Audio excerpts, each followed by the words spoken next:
আর আমরা যে বিদেশে আমরা যে আছি, আমরা দেখি যে majority of the student doesn't continue studying after 1 semester. তো বাংলাদেশের সরকারও যেটা মনে করে যে বাংলাদেশ তারেক রহমান এই মাসে উনি অ্যানাউন্স করেছে যে ১০ লাখ পর্যন্ত ঋণ দিবে বিদেশে পড়ার জন্য। But I doubt he has any idea that how things have changed. আসলে যে পোলাপাইন going farther and farther away for পড়াশোনা, বই-টই পড়া এগুলা থেকে। মানে বহু ছেলে পেলে তারা হচ্ছে এটা নেওয়ার চেষ্টা করবে বা অ্যাবিউজ করার চেষ্টা করবে এরকম? হ্যাঁ, বিদেশে যাওয়ার জন্যই যাবে, কাজের জন্য যাবে। পড়াশোনা বা এটা এবং বিদেশি বিভিন্ন কিছু রাষ্ট্র তারাও যেমন বা নতুন রাষ্ট্র বা আগে থেকে অনেকে করে আসছে প্রতিনিয়ত অনেকেই এই ধরনের মানুষের চাহিদাকে মিট করার জন্য তারাও যেমন বিভিন্ন বিশ্ববিদ্যালয় খুলে খুব সহজেই পেপার দিয়ে একটা বিজনেস করার চেষ্টা করছে যে ওই দেশ থেকে আমি ছাত্র আসলে তার কাছ থেকে আমি হচ্ছে টিউশন ফিটা রেখে দিব, বিনিময়ে আমার ইনকাম হইলো, আর তারা এমন হচ্ছে রাখতেও হবে না, তারা হয়তো আমি পড়াশোনা শেষে পাঠাই দিব, বা এসে যদি চুরি করে কাজ করে সেটা করলে সে করলো, এরকম একটা ব্যাপার সব। This is a great point to move to our next topic. I mean, basically we're going to talk about it. যে বিদেশেও যে বাংলাদেশের এসব কাজ-টাজ দেখে, বাংলাদেশিদের কাজ-টাজ দেখে যে বিদেশের চর্চাও বন্ধ হয়ে যাচ্ছে বাংলাদেশিদের জন্য। খুবই স্পেসিফিক্যালি বাংলাদেশিদেরকেই টার্গেট করা হচ্ছে। তো এটা এখন আমরা যেখান থেকে আমরা দেখছি, সেখানে গিয়ে আমরা ফার্স্ট অফ অল আমেরিকার কথাটা দিয়ে বলি যে আমেরিকাতে রিসেন্টলি যে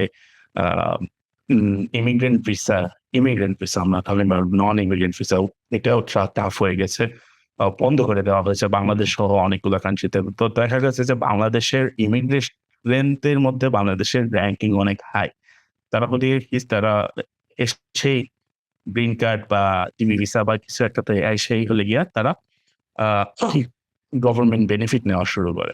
গভর্নমেন্ট বেনিফিট নিলে কিন্তু পরের সিটিজেনশিপ এগুলা নেওয়া টাফ হয়ে যায়, কারণ American rule doesn't allow people to take those benefits.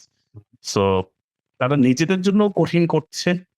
ভবিষ্যতে যারা যারা ট্রু ইন্টেন্ট নিয়ে বিদেশে আসার, আমেরিকাতে আসার চেষ্টা করবে, তাদের জন্য তো রাস্তা বন্ধই করে দিল। তো এটা একটা জিনিস। এটা আমরা ফার্স্টে আমেরিকাতে এক্সাম্পল দিয়ে বলতেছি। এটা সেম সিস্টেম তারা কানাডাতে করে।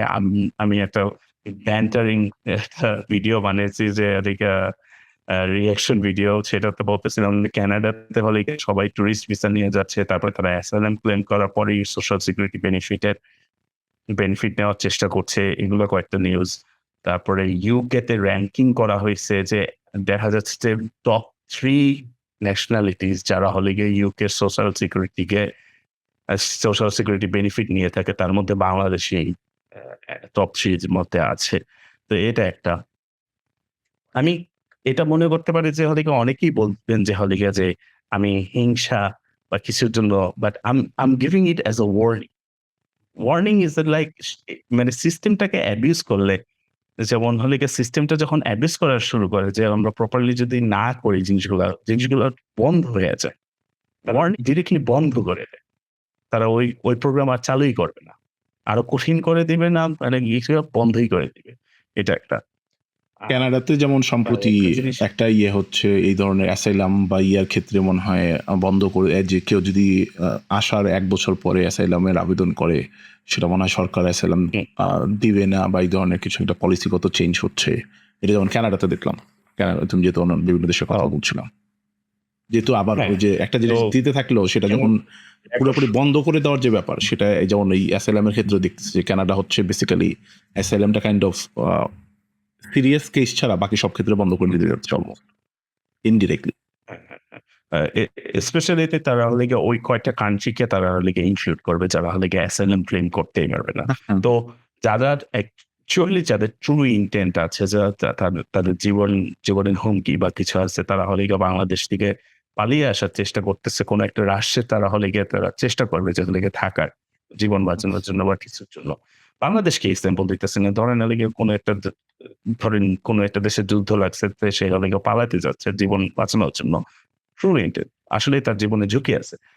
সেই রাষ্ট্রের লোকজন এতই বাটপারি করছে ইয়াতে অতীতে, তার কোনো আর পসিবিলিটি নেই যে সে এখানে গিয়ে ক্লেম করবে। ইউকে যেমন হলে গিয়ে একটা ইমপ্লিমেন্টেশন করতে চাইছিল, তারা হলে গিয়ে দেখছে যে এত সংখ্যক মানুষ তারা হলে গিয়ে ক্রস করে আসতেছে। আম আ ইউকে তে ঢুকতেছে। ঢুকেই হলে গিয়ে তারা অ্যাসাইলাম ক্লেম করে। তো ইউকে কি ডিসাইড করছিল? যারা অ্যাসাইলাম ক্লেম করতে চাও, you need to go back to Rwanda. রোয়ান্ডাতে তারা ডিটেনশন সেন্টার বানাইছিল। ওইখানে বসে অ্যাসাইলামের অ্যাপ্লিকেশন কন্টিনিউ করতে হবে। তো আচ্ছা, এইরকম আচ্ছা। যদি স্টেপ বা যদি কানাডাও নেওয়া শুরু করে, কানাডা আমার মনে হয় না নিবে। Canada, the problem with Canada is that যেহেতু আমরা কানাডার টপিকে আছি, কানাডার ওরকম ডিটেনশন ফ্যাসিলিটি নেই। But Canada always relies on United States for detention and things like that.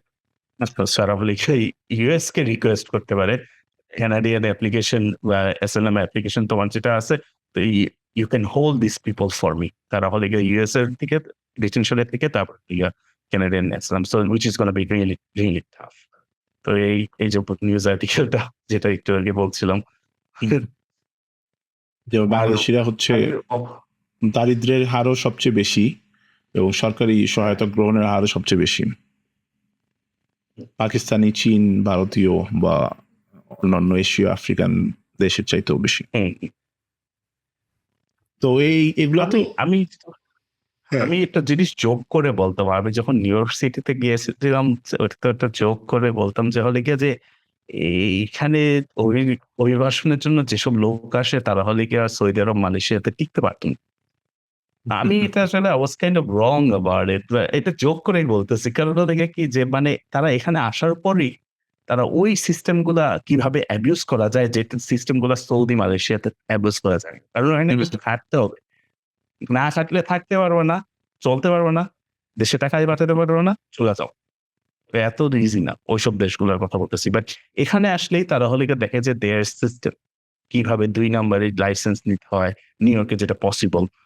তো এগুলো কেউ ট্যাক্স কম দিতে হয়, কিভাবে হচ্ছে বিভিন্ন ফুড কার্ড পাওয়া যায় বা মাসিক ভাতা পাওয়া যায়, কিভাবে চিকিৎসার জন্য টাকা ধারা করা যায়। এক্সাক্টলি। তো দেখা যায় যে অনেকে ইউকেটাতে দেখা যায় যে অনেক লোকজন তারা হলে কি মানে রাস্তার পাশে ফুচকা, ঝালমুড়ি-টালমুড়ি এগুলো বিক্রি করতেছে। তো এখন I'm gonna get a lot of haters for saying that. But আমি যেটা জানি যে হলে a lot of people তারা হলে যারা সোশ্যাল সিকিউরিটি বেনিফিটে আছে তারা হলে যদি কাজ করে তাহলে হলে ওই বেনিফিট গুলো আর থাকে না। তো তারা হলে ওই বেনিফিট গুলোও নেয়, রাস্তার পাশে গিয়ে এইসব বিক্রিও করে। না, এটা সবাই যে করছে তাও না। আমরা যেমন নিউ ইয়র্কে বা অন্যান্য জায়গাতেও সব জায়গায় প্রবাসীরা যে তুমি নিজেও যেটা বলছিলা যে একটা বড় অংশ আসলে খাটাখাটনি করে কাজ করছে। আর এর মধ্যে কিছু লোক হয়তো বা একটা সার্টেন পার্সেন্ট অফ গ্রুপ তারা এই ধরনের কি বলবো যে দুর্নামের কাজ করছে, যেটা আসলে সকল প্রবাসীদের জন্য চাপ তৈরি করছে। তবে এইটা যে আবার একেবারে মোটা দাগে বলা যাবে না যে কিছুই করছে না মেজরিটি সেটারও আসলে সব দেশে হয়তো সেভাবে খাটবেও না। কারণ আমরা যে এইখানে ইংল্যান্ডের যে ইনফরমেশনটা আসছে সেখানে যেমন দেখা যায় যে তোমার বাংলাদেশিরা হচ্ছে তোমার সাহায্যের হার হচ্ছে তাদের সাহায্য নেয়ার হার 52%, মানে সবচেয়ে বেশি 52%। আবার প্রতি 2 জনে 1 জন হচ্ছে সরকারি সাহায্য নেয়, বা প্রতি 100 জনে 52 জন সরকারি সাহায্য নিচ্ছে। এটা তো বিশাল অঙ্ক, মানে তো এইগুলোও মাথায় রাখতে হবে আসলে যে এখন মানে আমাদের অঞ্চলের লোকজন তার মানে কি শিক্ষা দীক্ষায় আগাইতে পারতেছে না, তারা কি চাকরি বাকরি পাচ্ছে না, এই জন্য তাদেরকে সরকারি সাহায্যের জন্য দ্বারস্থ হইতে হচ্ছে, নাকি তারা আসলে সরকারি সাহায্যটা যেহেতু কাজ না করেও পাওয়া যায় সেই জায়গা থেকে তারা জাস্ট এইটা কি বলবো যে বেনিফিটটা নেওয়ার জন্যই করছে না, এরকম হতে পারে। যে আচ্ছা গরিব থাকি, তুমি যেটা বললা অনেকটা ওই রকমই আচ্ছা ব্যাপার আসলে দ্বিতীয়টার সাথে মিলে যায়। হ্যাঁ, এটা যখন আপনি যেহেতু বলছেন ডেটা শো করতেছে, স্ট্যাটিস্টিক্স শো করতেছে যে হলে গিয়ে প্রতি 2 জনের মধ্যে 1 জন হলে গিয়ে they are abusing the system. Not abusing, they are taking, তারা সরকার থেকে সাহায্য নিচ্ছে বিভিন্ন ধরনের। এখন সবাই কি এখন এটা হইতে পারে 100 জনের মধ্যে 52 জনই আর্থিকভাবে দরিদ্র, কারণ তারা আসলে নিজেদেরকে ওইভাবে গড়েই তোলে না, তারা হচ্ছে এই সহায়তা নিতেই চায়। এটাও তো বাস্তবতা হতে পারে। এখন আমি এই কথাটা পরিপ্রেক্ষিতে এমনি একটা বলতেছি যে হলে যে মানে সত্য এইসব দেশগুলোতেই করে তা না। মানে এটা আছে অনেক দেশেই আসলে বাংলাদেশিরা অল্প কয়েকজন গেলেই করে। বাট জিনিসটা হচ্ছে গিয়ে কি, এরকম ধরনের ডেটা, এরকম ধরনের নিউজ ইউজ করে ধরেন ইউকে যে কনজারভেটিভ পার্টি আছে যে হুম, বরিস হুম। জনসন যেসব পার্টি থেকে আসছে, বাট এখন পটেনশিয়ালি রিফর্ম পার্টির কথা বলা হচ্ছে। রিফর্ম ইউকে যেটা আছে, যেটা নাইজেল ফারাজের আন্ডারে। তারা হলে গিয়ে এই আর্টিকেল গুলো দেখে হলে গিয়ে মানুষের সেন্টিমেন্ট চেঞ্জ করে তারা চেষ্টা করে যে ইমিগ্রেশনটাকে একটা ইস্যু বানায় তারা হলে গিয়ে ইলেকশনে দাঁড়াবে। তারা হলে গিয়ে জেতার চেষ্টা করবে। তো কানাডার ক্ষেত্রেও ওইরকম হয়েছে। কানাডার ইমিগ্রেশন এতই হরিবল সিচুয়েশন হয়েছিল যে জাস্টিন ট্রুডো আর থাকতেই পারে নাই। But then again there was a reason যে তার গভর্নমেন্টের আরেকজন আছে, that was not a reason, proper reason, সেও হলে গিয়ে হিমশিম খাচ্ছে। তো অস্ট্রেলিয়ার কথা বলি এখন, if you talk about Australia right now, অস্ট্রেলিয়ারও আমি যেটা দেখছি যে ছেলেমেয়েরা একটা লেজিটিমেট একটা ইউনিভার্সিটিতে যাচ্ছে, ভালো ইউনিভার্সিটি, হাই র্যাঙ্ক ইউনিভার্সিটিতে যাচ্ছে। ওইটাতে দেখা যাচ্ছে যে ওইটাতে যাওয়ার পর ১ সেমেস্টার পরেই কন্টিনিউ করে না। তারা হলে গিয়ে ওই আচ্ছা। ডিগ্রি মিল ইউনিভার্সিটিতে যেখানে ভিসা লিগ্যাল থাকা যায় সেখানে হলে গিয়ে চলে যাচ্ছে। যেখানে পড়াশোনা হয়ই না। মানে ১-২ ফ্লোর, মানে কোন একটা কমার্শিয়াল কমপ্লেক্সের ১ টা বা ২ টা ফ্লোর নিয়ে ওইটাকে কোনভাবে সরকারের কাছে বোঝায় যে এটা একটা একাডেমিক বা ইনস্টিটিউশন, ওখানে তারা হলে গিয়ে মুভ করছে। তো এই রেটটা কিন্তু আমি অ্যাকচুয়াল স্ট্যাটিস্টিক টা এখানে share with you right now. এই রেটটাও দেখা যাচ্ছে যে Bangladesh was the highest compared to Chinese and আচ্ছা, আচ্ছা। Indian students. ওকে। বাংলাদেশের রেটটা এতই হাইয়েস্ট যে বাংলাদেশের যে পটেনশিয়ালি যে একটা লেভেল 1 বানিয়ে দেওয়া হয়েছিল তাদের যে সিস্টেমে, যে বাংলাদেশকে ওরকমভাবে আ ইম যে ইউনিভার্সিটি যে ইমিগ্রেশন আছে, ইমিগ্রেশন অ্যাডভাইজার আছে তারা ওইভাবে ভেরিফাই করত না। বাট বাংলাদেশের চেয়ে এখন সবচেয়ে লোয়েস্ট লেভেলের নামিয়ে দেওয়া হচ্ছে এটার কারণে। যে বাংলাদেশের স্টুডেন্টরা ১ সেমেস্টার পর ওই ইউনিভার্সিটি কন্টিনিউ করে না দেখে। তো এটা তো হলে গিয়ে করলো ২০২৫ সালে ২৬ সালে এসে। পরের স্টেপটা কি হবে? কারণ এটা আমার মনে হয় না এটা তেমন ওইভাবে বন্ধ হবে।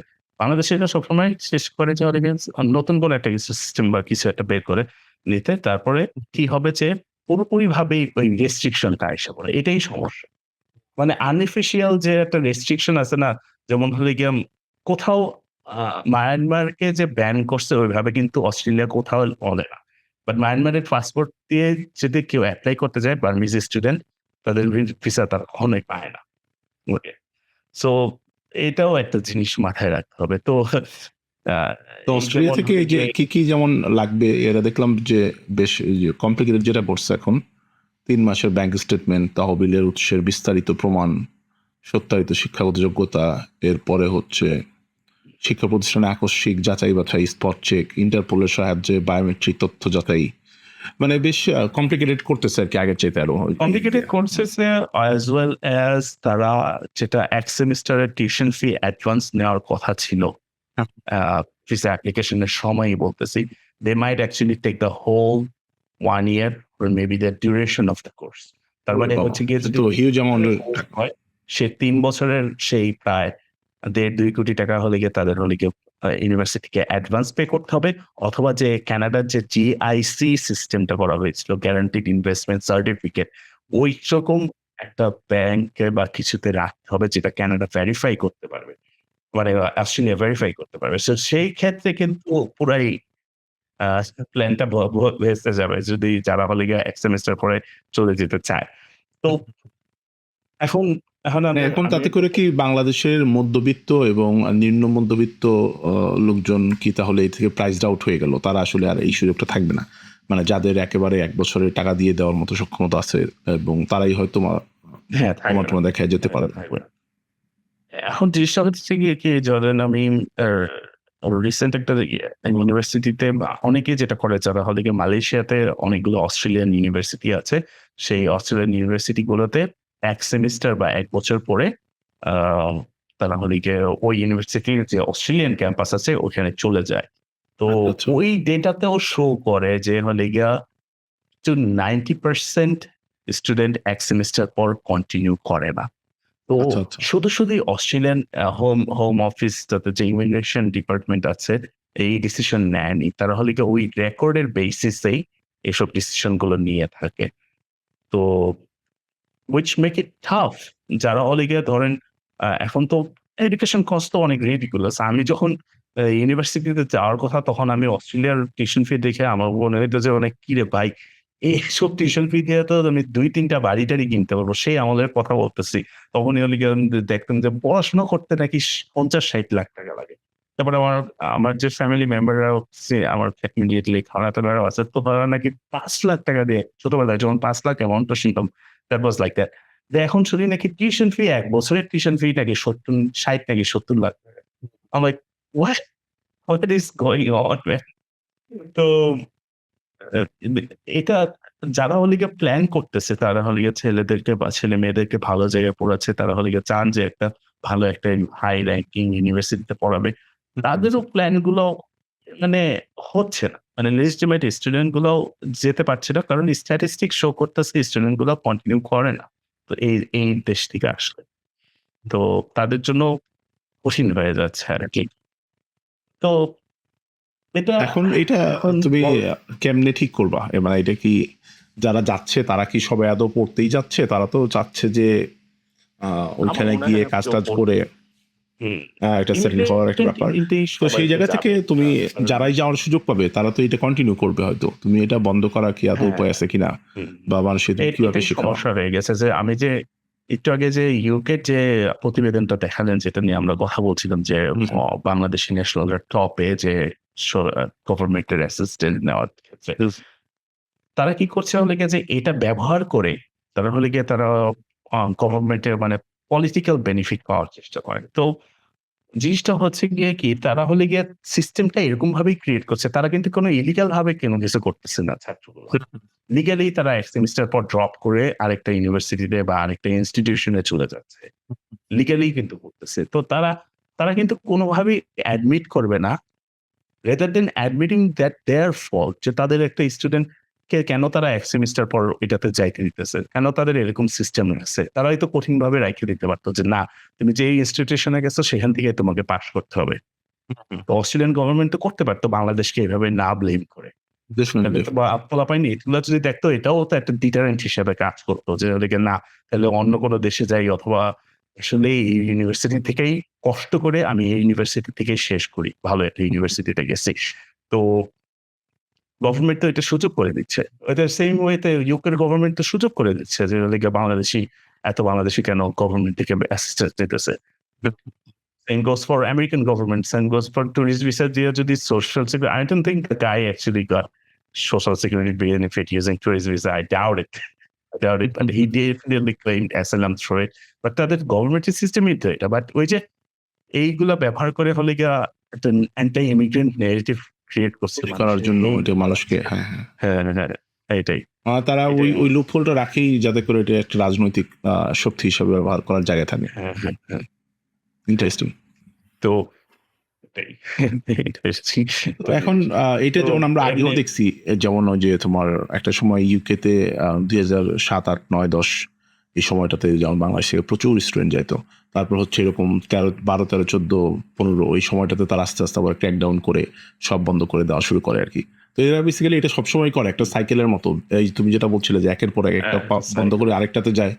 আবার ওই পদ্ধতিতেও লোকজন আসে এবং যারা ওই পদ্ধতিটা চালু করে তারাও জানে যে এটা মিসইউজ করার জায়গা থাকবে। বাট স্টিল তারা ওইটা সহই দিয়ে দেয়। যাতে করে তাদের দেশে কিছু ডলার, পাউন্ড এগুলো ট্রান্সফার হয়। তারপর তারা আবার একটা সময় গিয়ে সেটাকে বন্ধ করে দেওয়ার চেষ্টা করে। ঠিক। যখন যথেষ্ট ডলার, পাউন্ড এটার বেনিফিট কস্ট রেশিও ঠিক থাকে না আরকি। আচ্ছা আমি যা টাকা পাচ্ছি তার চেয়ে আমাকে হয়তো বেশি খরচ করতে হচ্ছে, তখন হচ্ছে ক্র্যাকডাউন এর ব্যাপারটা চলে আসে। হ্যাঁ। আর অস্ট্রেলিয়া যে মডেলটা ক্রিয়েট করছে সেটা হলো one of the unique in education system যেগুলো অন্যান্য কান্ট্রিগুলো ফলো করছে ইনফ্যাক্ট। সেটা হচ্ছে কি তারা মডেল ক্রিয়েট করছে যে আমার ইউনিভার্সিটি র‍্যাংকিং ডিটারমাইন করে হলে গিয়ে আমার রিসার্চ এর উপর, আমার গ্র্যাড স্টুডেন্টের উপর and all those other things. তো তারা পুরো আন্ডারগ্রেড ডিপ্লোমা থেকে পুরাটাইকে বিজনেস বানায় ফেলাইছে। তারা হলে গিয়ে ডিসাইড করছে যে this would be the money making part of my university. আর আমার র‍্যাংকিং, আমার রেপুটেশন আসবে, আমার রিসার্চ মানে পোস্ট গ্র্যাড স্টাডিজ এর থ্রুতে। সো তাই হলে কি তাদের এসব স্টুডেন্ট যখন আসতো কন্টিনিউ করতে পারত না বা পড়াশোনা ঠিকমতো করতে পারত না কঠিন দেখে। It didn't affect their ranking at all. মানে একটা কিন্তু বাংলাদেশ কিন্তু তুমি যদি কারণ একসময় আমি শুনতাম যে হলো গিয়ে বাংলাদেশের জিপিএফ 4.0 মানে জিপিএফ 4 পাওয়া স্টুডেন্টও অস্ট্রেলিয়ার ভালো ইউনিভার্সিটিতে অ্যাডমিশন নিতে পারতো। তো এটাও যদিও ইংলিশ কোর্সে ঢুকতো, তো অনেক সময় যদি IELTS স্কোর যদি কম থাকতো, তারা কিন্তু আমি যখন এইচএসসি লেভেলে 11 দিকে ছিলাম, তখন হলে গিয়ে দেখলাম যে ইউ লেভেল ওই রেজাল্ট দিয়ে খুবই মানে আমরা যেগুলোকে একটু মানে মিড টিয়ার প্রাইভেট ইউনিভার্সিটির কথা বলছি, সেখানেও ঢোকা কঠিন ছিল, বাট তারা আবার অস্ট্রেলিয়াতে যেতে পারছে। কারণ Australia realise that system we can earn money through them. Okay, interesting. But আরেকটা জিনিস যেটা এড করতে পারি চাই, যেহেতু হলে গিয়ে ইরান ওয়ার শুরু হয়েছে এনি টাইম সুন, আমাদের শ্রমবাজারেও অলরেডি যে একটা ধস সবখান থেকেই এসেছে। উই থট দ্যাট সৌদি আরব অনেক লোক নিবে বা কিছু নিবে নতুন গভর্নমেন্ট আসার পর। This is not going to happen. So আরেকটা নতুন যেটা ইনফরমেশন সেটা হচ্ছে গিয়ে যে মালয়েশিয়াও কনসিডার করছে যে ভিসা রিনিউয়াল, যাদের ওয়ার্কার ভিসা রিনিউয়ালের ব্যাপারটা তারা চিন্তা করেছে যে তাদের ইনকাম ক্লাস ডাবল করে দিবে। যারা হলে গিয়ে 1000 বেতন পেত, ধরেন আমি অ্যাকচুয়াল অ্যামাউন্টটা জানি না। তো এখন তাদের রিনিউয়ালের জন্য তাদের 2000 বেতন 2000 পার মান্থ করে বেতনের শো করতে হবে। না হলে ভিসা রিনিউয়াল হবে না। তো না হলে অনেক শ্রমিককেই অনেক যেসব ভালো চাকরিও করে থাকেন মালয়েশিয়াতে বা মালয়েশিয়াতে, তারাও হলে গিয়ে রিটার্ন করতে হবে ভিসা রিনিউয়াল না হলে। কারণ ইনকাম ডিরেক্টলি তারা ডাবল করে দিয়েছে। কারণ তাদের economy is not doing so well and they are thinking about hiring low, মানে they kind of blamed it on Singapore. কারণ তাদের ভালো গ্র্যাডরা এখানে ভালো বেতন পায় না দেখে তারা চলে যাচ্ছে সিঙ্গাপুরে। তাই তারা হলে গিয়ে এই ইনিশিয়েটিভ নিয়েছে। তাদের ট্যালেন্ট তাদের দেশেই থাকে। আমার দেশ যে কি করে I don't know, শ্রমবাজার সবসময় ভালো থাকবে না। বাংলাদেশ যে মধ্যপ্রাচ্যে যে তোমার যারা আহত হচ্ছে বা নিহত হচ্ছে এদের মধ্যে প্রচুর প্রবাসী কর্মীরা আছেন, চাকরিজীবী মানুষজন আছেন যারা ওই দেশে থাকেন, ব্যবসা বাণিজ্য করেন, চাকরি করেন। এবং এই যুদ্ধের পরে আমরা আগের এপিসোডগুলোতে যেটা নিয়ে বিস্তারিত আলোচনা করেছি যে কিভাবে তোমার এদের যে অর্থনৈতিক ব্যবস্থা বা হচ্ছে ট্যুরিজম শিল্প হচ্ছে একটা চাপে পড়তে পারে। সেই জায়গা থেকেও তো তোমার যদি এগুলা এই চাহিদা না থাকে তাহলে তো এইখানে এই সব ইন্ডাস্ট্রি যারা কাজ করতেন তাদের চাকরিরও তো আসলে অনেকটা বড় ধরনের চাপ পড়বে। সো বাংলাদেশ সরকারের মনে হয় যে এই প্রবাসী যে একটা ব্যাপার সবসময় ছিল, আমাদের লক্ষ লক্ষ লোক বিদেশে থাকে, আমরা হচ্ছে সারা জীবন রেমিটেন্স পেয়ে যাব, এই জিনিসটাকে হচ্ছে এর বাইরেও চিন্তা করতে হবে যে এখন যদি এই মধ্যপ্রাচ্য থেকে 10 লাখ লোক ফেরত আসে তাদেরকে কিভাবে কাজে লাগানো যায়, তাদেরকে জাস্ট ঘরে ফেরত পাঠিয়ে দিবে নাকি হচ্ছে তাদেরকে তাদের স্কিলগুলোকে ব্যবহার করার কোনো চেষ্টা সরকার করবে, সেটা হচ্ছে দেখার বিষয়। তো আমরা চাই এই ধরনের ঘটনা না ঘটুক, কিন্তু নতুন করে যারা তৈরি হচ্ছে তাদের জন্য যে সবসময় একই রকম অপরচুনিটি থাকবে এটাও আসলে সত্য না। সো আমাদের আসলে অল্টারনেটিভ কি সাজেস্ট করবেন তার বিএনপি যে এখন যে গভর্নমেন্ট আছে, মানে অনেক ধরনের স্কিল আছে। তুমি হচ্ছে বাংলাদেশে এখন তুমি ম্যানুফ্যাকচারিং এ যেতে পারো, যেমন শুধু তুমি এক্সপোর্ট করো, শুধু গার্মেন্টস ইন্ডাস্ট্রি এক্সপোর্ট করে you can not keep doing it. তুমি এগ্রিকালচার এক্সপোর্টে যেতে পারো। এগ্রিকালচার বাংলাদেশে যেমন land is very very fertile, বাংলাদেশে তুমি এগ্রিকালচারকে তুমি হচ্ছে যদি কি বলবো, বাংলাদেশে এখন যে পরিমাণে খাদ্যদ্রব্য ইম্পোর্ট করা হয় সেটাকেও যদি বন্ধ করতে পারো তাতেও তোমার প্রচুর ডলার বাইরে যাচ্ছে না, এবং তুমি ইভেন হচ্ছে বাংলাদেশে আধুনিক যে এগ্রিকালচারাল সিস্টেম সেগুলোকে নিয়ে এসে তুমি হচ্ছে হিউজ অ্যামাউন্টে বাংলাদেশের প্রোডাক্ট ইল্ড অনেক বাড়াইতে পারো, যে তোমার আগের চাইতে অনেক অনেক ভালো অ্যামাউন্ট ইয়ে হবে। তারপরে এখন ওইগুলোর তো প্রবলেম আছে, বাংলাদেশে এখন কৃষক হিসেবে যারা আছে তারা আসলে কাজটাও করতেছেন পুরোপুরি সেই আগের দিনের সিস্টেম নিয়েই, একেবারে শারীরিক পরিশ্রম করে কাজ টাজ করতে হয়। তারপর ম্যানুফ্যাকচারিং এর কথা যেটা বললাম সেটা আছে, টেকনোলজি কেন্দ্রিক অনেক কিছু আছে, টেকনোলজিকে তুমি হচ্ছে ইয়ে করতে পারো। বা ইভেন বাংলাদেশ থেকে তুমি যেমন ভারতে প্রচুর ধরনের কাজ হয় যেগুলো টেকনোলজি রিলেটেড, এই কাজগুলোর মূল কাজ হচ্ছে পৃথিবীর অন্যান্য দেশে, কিন্তু ভারত হচ্ছে ওইখান থেকে জাস্ট হচ্ছে তাদের ব্যক্তিগত ইয়ে দিচ্ছে, তারা শুধুমাত্র রিমোটলি কম্পিউটারের মাধ্যমে ফোনের মাধ্যমে সার্ভিসগুলো দিচ্ছে। তো বাংলাদেশ কেন এই ধরনের একটা ইন্ডাস্ট্রি তৈরি করতে পারে না, মানে এটা জাস্ট একটা আমি একটা উদাহরণ হিসেবে বললাম। এরকম অনেক ব্যাপার আছে, তো বাংলাদেশ তুমি অনেক কাজে লাগাইতে পারো। প্রফেসর আপনি যে একটু বলতেছেন ফ্রিল্যান্সিং বা আউটসোর্সিং ওয়ার্ক গুলো বাংলাদেশ যদি সহজ করে দিত টাকা নিয়ে আসা মানে পেমেন্ট মেথডই এখনো সহজ না না না বাংলাদেশে এই এখনো সেটা তাদেরকে আমরা ওদিকে যখন মানে সিম্পলে হাই আনতে হয়। স্কুলে পড়ি যাই না, আজকে থেকে 20 বছর আগে টাকা হবে, তখনও শুনতাম যে ইয়ে হয় মানে পেপাল আসছে বাংলাদেশে। আবার এখন যে 26 সাল এখনো শুনি পেপাল আসছে বাংলাদেশে, পেপালের সাথে মিটিং হয়েছে, হ্যাঁ, চুক্তি হয়েছে। মানে এই so, মানে ছোট থেকে বড় হয়ে গেলাম আমরা পেপালের সাথে চুক্তি মিটিং, এটা হচ্ছে দেখতে দেখতে। সে ইন্টারেস্টিংলি পেপাল আর ইউজ করে না freelancer they use something else বাংলাদেশে like it took almost 20 years to get out Right. there that something that's no longer in use that much. Anyways, so আমি totally agree করি এগুলোর থ্রুতে বাংলাদেশে there's a possibility বাংলাদেশের হাতে যদি freelancing outsourcing এর যদি চিন্তা করা হয়, first of all I think it should be tax free, easily transfer করা যাবে। আর ইভেন যে টাকা নিয়ে আসলে যে একটা ইনসেনটিভ দেওয়া হয়, সেটাও একটা ইনসেনটিভ দেওয়া উচিত। কারণ আমাদের ছেলেমেয়েরা তো সবাই তো আর ইয়ে করতে চায় না। কনটেন্ট ক্রিয়েট করে তো সবাই তো সবকিছু করতে পারবে না Facebook এর মনিটাইজেশন দিয়ে। তো তো this is a great way and the manufacturing one আপনি যেটা বলছেন is a vital one because এত দেশগুলা স্যাংশন এগুলোর বিভিন্ন কারণে যেমন মায়ানমারে যেমন ফার্স্ট অ্যাডমিনিস্ট্রেশনের সময় যখন চায়নাকে অনেক স্যাংশন দেওয়া হয়েছিল, তো অনেক business move to Myanmar and other countries. তো এই বছরের এই সেকেন্ড অ্যাডমিনিস্ট্রেশনে এসে কিন্তু টায়ানমার এগুলোকেও টার্গেট করা হয়েছে। তো Bangladesh can make a great opportunity out of this, ভালোভাবে নেগোশিয়েট করে তারা বলি প্রপারলি ম্যানুফ্যাকচারিং এর দিকে যদি চলে যায়। কারণ গিয়ে দেখা যাচ্ছে যে আমাদের যেসব কান্ট্রি গুলো আমাদের সাউথ ইস্ট এশিয়াতে যেসব কান্ট্রি গুলো আছে, যেসব মেজর ইকোনমি গুলো যে মালয়েশিয়া, সিঙ্গাপুর, ইন্দোনেশিয়া, অনেকগুলোতেই দেখা যাচ্ছে যে মালয়েশিয়ান কোম্পানির মধ্যে majority of the workers are Bangladeshis. So they are actually utilizing our workers, taking advantage of the tariffs and sending things to US. Why can't আমরা কেন করতে পারবো না? এটাই। আবার তুমি ম্যানুফ্যাকচারিং যদি অনেকে প্রশ্ন তুলতে পারে বাংলাদেশে যথেষ্ট পরিমাণ জায়গা আছে কিনা চায়নার মতো লার্জ স্কেল ম্যানুফ্যাকচারিং এ যাওয়ার, সেটা যদি নাও হয় আমাদের যে তোমার ম্যানুফ্যাকচারিং এর মধ্যে আমি যেটা বলতে চাচ্ছিলাম সেটা হচ্ছে মনে করার চেষ্টা করছি আমি।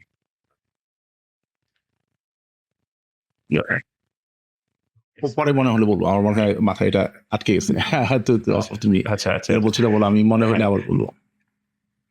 আচ্ছা, আমরা মনে হয় অনুষ্ঠানের একটা শেষ দিকেও চলে আসছি, প্রায় আস্তে আস্তে শেষের দিকে যাই। এর মধ্যে আমি মনে পড়লে আবার বলার চেষ্টা করবো। Over the past few years, আমরা যেটা দেখেছি মানে গার্মেন্টস ইন্ডাস্ট্রিও যেটা we were very proud of, but I doubt we should be proud of it.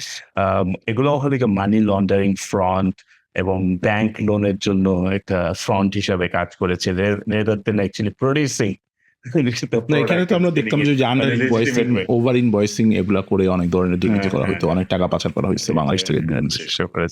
এটা আমরা অনেক দেখছি। আসলে আমরা যদি ইনভেস্টরস আনতে চাই, ভালো ইনসেন্টিভ দিতে হবে।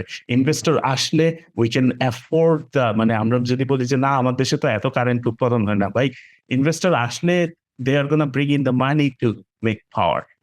তোমার তোমাকে মাগনায় ইয়ে করবে না। কিন্তু যে বাংলাদেশে কিন্তু এই প্রবলেমটাও ফেস করা হয়, যেটা ওই যে বিডা আশিক সাহেব ওনার কথা যেটা বলা হচ্ছিল আগে, যে ওনাদের কিন্তু ওই জিনিসটাকেই একটু ব্যারিয়ারটাকে ভাঙার চেষ্টা করছেন, যে একটা ইনভেস্টর বাংলাদেশে যখন কাজ করতে আসে, সে এসে যে প্রবলেমগুলো ফেস করে, বাংলাদেশের যে ব্যুরোক্রেটিক প্রবলেম, বাংলাদেশের মানুষের যে প্রবলেম, তারা এই জিনিসটাকে স্ট্রিমলাইন করে এই জিনিসটাকে আরেকটু ফাস্ট ফরওয়ার্ড করার চেষ্টা করতেছেন। এইটাই আমি দেখলাম যে বিটা বেসিক্যালি ওই ফোকাস কাজ করতেছে। তো এইটার ফসল যদি আসলে এগুলো কাজ করে, আমরা নেক্সট ফিউ ইয়ার্স হয়তো আস্তে আস্তে দেখবো যে অনেকের হয়তো আস্থা বাড়বে বিদেশি ইনভেস্টরদের বাংলাদেশে ইনভেস্ট করার ক্ষেত্রে। এটা মানে প্রসপেক্ট আছে, অফকোর্স প্রসপেক্ট আছে। আমি এখন মনে করছি যেটা বলছিলাম, যদি তুমি কিছু বলতে না চাইলে মাঝখানে যে এখন বেসিক্যালি যেমন আমরা অনেক সময় দেখি যে ছোট ছোট মার্কেটগুলোও কিন্তু ইন্টারনেটের কারণে তুমি হচ্ছে মানে এখন শিপিং বলো বা জিনিস পণ্য এক দেশ থেকে আরেক দেশে ট্রান্সফার করা কিন্তু অনেক ফাস্ট হয়েছে, অনেক সহজলভ্য। হ্যাঁ। তো বাংলাদেশে যেমন ওই যে আমরা দেখি কারুশিল্প বা এই ধরনের একটা বিশাল মার্কেট আছে আড়ং কেন্দ্রিক। তো এই প্রোডাক্টগুলোকে কিন্তু গ্লোবাল মার্কেটে নিয়ে যাওয়া সম্ভব, যে তুমি নট লাইক ড্রেস হয়তো তুমি আরেকজনকে আরেক দেশে চালানো ডিফিকাল্ট, পাঞ্জাবি এগুলো নিয়ে, কিন্তু যে বাংলাদেশের যে কারুশিল্প, যেসব হাতে বানানো যে ছোটো ছোটো জিনিস বা এগুলো ম্যানুফ্যাকচার করলেও সমস্যা নেই, এগুলার প্রতি সারা পৃথিবীতে মানুষের ইয়ে থাকে যে ঘরে শোপিস বানানো বা ইয়ে করা, তাই না? এই ধরনের ডিমান্ড সারা পৃথিবীতে আছে এবং আমরা দেখি যে তুমিও বিভিন্ন দেশে গেছো, আমিও দেখছি যে এই ধরনের ইয়ার ডিমান্ড একটা থাকে, মানুষজন এগুলো বিভিন্ন সুন্দর জিনিস হইলে পছন্দ করে কিনে। তো এগুলা কিন্তু আমরাও গ্লোবাল মার্কেটে ইনভলভ হওয়া সম্ভব, মানে অসম্ভব না আমাদের, এবং এটা থেকে ভালো আর্ন করারও সুযোগ আছে এবং এটা থেকে গ্লোবাল কাস্টমারের কাছে রিচ করার একটা চেষ্টা বা সুযোগ সম্ভব। হ্যাঁ, এই রে আমি যেটা বলতেছি যে অনেক আমি একটা এক্সাম্পল দিতে চাচ্ছি, যেটা আপনি যেটা বলছেন ভালো আইডিয়া এটা, যে যদি একটু সহজ করে যাওয়া হতো, যে হলে গিয়ে যে আমি দেখতেছি আমার এলাকায় একজন সে খুব সুন্দর পাঞ্জাবি বানায় থাকে তার টেইলর্সের থেকে ছোট্ট স্কেলে। তার জন্য যদি খুবই সহজ হইতো যে আমার এটা ভালো লাগছে, আপনার এটা ভালো লাগছে, আপনি আমেরিকা থেকে এবারে ঈদে একটা অর্ডার দিবেন। তার জন্য এত কঠিন জিনিসটা পাঠানো, এত টাকা লাগতেছে, এত ইয়া করতেছে, সেখানে কাস্টমস ডিক্লেয়ার করতে হচ্ছে, ইয়ে করতে হচ্ছে অনেক কিছু। সো নট অনলি ম্যানুফ্যাকচারিং, বড় স্কেলের ম্যানুফ্যাকচারিং ও যেমন is the solution to our economy. এই যে ছোট জিনিসগুলো, যে এই জিনিসটা যে পাঠাবে, সে যে মানে রেডি, কাস্টমার কিন্তু রেডি। অনেক মানুষই চায় যে ওদিকে বাংলাদেশ থেকে আমার ডিরেক্টলি কোনো প্রোডাক্ট আসুক, ঈদ আসতেছে, ঈদের থেকে উপলক্ষে একটা শাড়ি বা কিছু, এগুলো আমি ডিরেক্টলি কিনতে চাই। বড় আড়ং বা কারো কাছ থেকে না কিনে আমি ছোট, মানে একদম একটা ভিডিও দেখছি, সে এই জিনিসটা বানায়, আমি এই জিনিসটা অর্ডার দিব। এটা একটু ইজিলি করা যায়। এই ট্রান্সফার সিস্টেমটা খুবই ইজিলি করা যায়। এবং এগুলো যে শুধুমাত্র lot of বাংলাদেশি ইয়াদের মধ্যে সীমাবদ্ধ থাকতে হবে তাও না, এটা তুমি হচ্ছে প্রোডাক্টের উপর ডিপেন্ড করে তুমি হচ্ছে গ্লোবাল মার্কেটে গ্লোবাল অডিয়েন্সের কাছে, কাস্টমার বেসের কাছে যাইতে পারো বা যাওয়ার সুযোগ আছে। এক্স্যাক্টলি, লাইক এটা আপনাদের অফিসে যদি একদিন পরে যান, সেও জিজ্ঞেস করবে যে what can dresses, like I try this food, এটা ভালো লাগছে। দেখা যাচ্ছে যে সেও হলে গিয়ে they will get the contact number, send the money to him, and এটা একটা শিপিং এর একটা ব্যবস্থা করা হবে। বাট এই জিনিসগুলো এতই কঠিন পড়ে গেছে যে এই স্টেপ গুলো নিতে চায় না। তাদের সাথে কন্ট্যাক্টও করতেছে মানুষজন, বাট তারা আসলে খুব সহজে যারা জানে তারা পাঠাতে পারে, বাট সবাই পারে না। না, বেশ জটিল There's প্রক্রিয়া। lot of ways বাংলাদেশে আসলে we're not utilizing it. Definitely. তো আমরা আজকের অনুষ্ঠান একেবারে শেষ প্রান্তে, আমরা আজকে অনেক ভ্যারাইটি ধরনের টপিকস নিয়ে আলোচনা করলাম। তো একটা লম্বা এপিসোড হয়ে গেছে, বাট আশা করি বিভিন্ন সময়ের প্রয়োজনে কথাবার্তা একসাথে একটা আসলে চলে আসে এবং সেটা বলাই দেখা যাচ্ছে আলোচনা করা হয়েই গেছে, লম্বা হয়ে গেছে। তো দর্শকদের সবাইকে শুভেচ্ছা, ভালো থাকবেন এবং সবাই সুস্থ থাকবেন আশা করি।